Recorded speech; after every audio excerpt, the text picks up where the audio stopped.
और बता दें आपको इस समय की ताज़ा खबर, रिया के बाद अब शौविक चक्रवर्ती को भी 14 दिन की जेल हुई है। शौविक के साथ दीपेश और मिरांडा को भी 14 दिन की कस्टडी।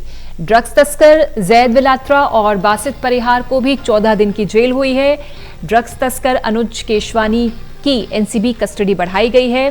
फिलहाल 14 तारीख तक एनसीबी कस्टडी में अनुज केशवानी रहेगा। रिया के बाद अब शौविक चक्रवर्ती को भी 14 दिन की जेल। शौविक के अलावा दीपेश और मिरांडा भी जेल भेजे गए। दिव्यांशु मल्होत्रा हमारे सहयोगी। दिव्यांशु, अपडेट दे रिया चक्रवर्ती केस में।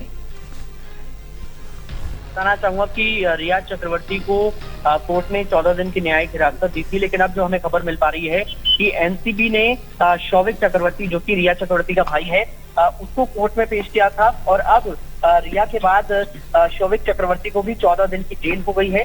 और कहीं ना कहीं हम कह सकते हैं कि न केवल शौविक चक्रवर्ती को बल्कि इसके साथ साथ जैद विलात्रा, अब्दुल बासित परिहार, सैमुअल मिरांडा, दीपेश सावंत, इन सबको 14 दिन की न्यायिक हिरासत में कोर्ट ने भेज दिया है। और अब 23 तारीख तक ये सभी जो हैं वो जो है जुडिशियल कस्टडी में रहेंगे, यानी कि जेल में रहेंगे। इसके साथ साथ पूजा जी, आपको और बताना कि अनुज केशवानी, जो कि एक ड्रग पेडलर है, उसको कुछ दिन पहले एनसीबी ने गिरफ्तार किया था।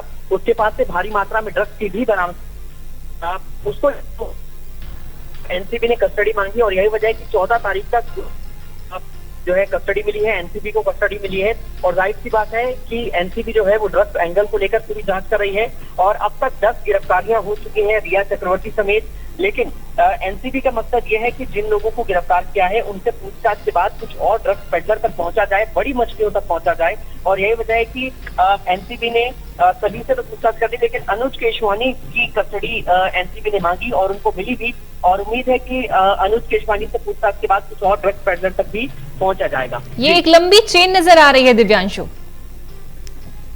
देखिए, बिल्कुल एक लंबी चैन है पूजा जी, क्योंकि सबसे पहले मैं आपको बताना चाहूंगा कि आवास और करण अरोड़ा नाम के एक लड़की की गिरफ्तारी होती है। उनके पास से कुछ ड्रग्स बरामद होती है, लेकिन उससे जब पूछताछ आती है तो ये पता चलता है कि बासित परिहार और इसके साथ साथ जैद विलात्रा, ये दोनों ऐसे ड्रग पेडलर हैं जो कि बॉलीवुड इंडस्ट्री के तमाम जितने एक्टर्स हैं उन तक ड्रग्स पहुंचाते हैं। और इसके साथ साथ रिया चक्रवर्ती तक भी ये ड्रग्स पहुंचाते हैं। जिसके बाद जैद विलात्रा और बासित परिहार को एनसीबी गिरफ्तार करती है। और जैद के पास से भारी मात्रा में न केवल जो है फॉरेन करेंसी बरामद होती है, बल्कि इंडियन करेंसी भी भारी मात्रा में बरामद होती है।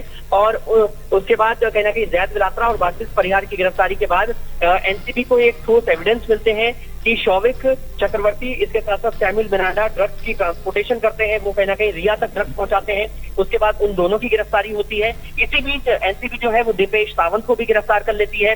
बासित परिहार का एक दोस्त है जिसका नाम कैजान है, उसको भी गिरफ्तार कर लेती है। हालांकि कैजान को बाद में कोर्ट ने जो है जमानत दे दी है, लेकिन बासित परिहार, जैद विलात्रा, दीपेश सावंत ये अभी भी एनसीबी की कस्टडी में है। और दीपेश सावंत ने ये खुलासा किया है कि वो रिया के कहने पर जो है ड्रग्स मंगवाता था। ये उसने अपने डिस्क्लोजर में कहा है।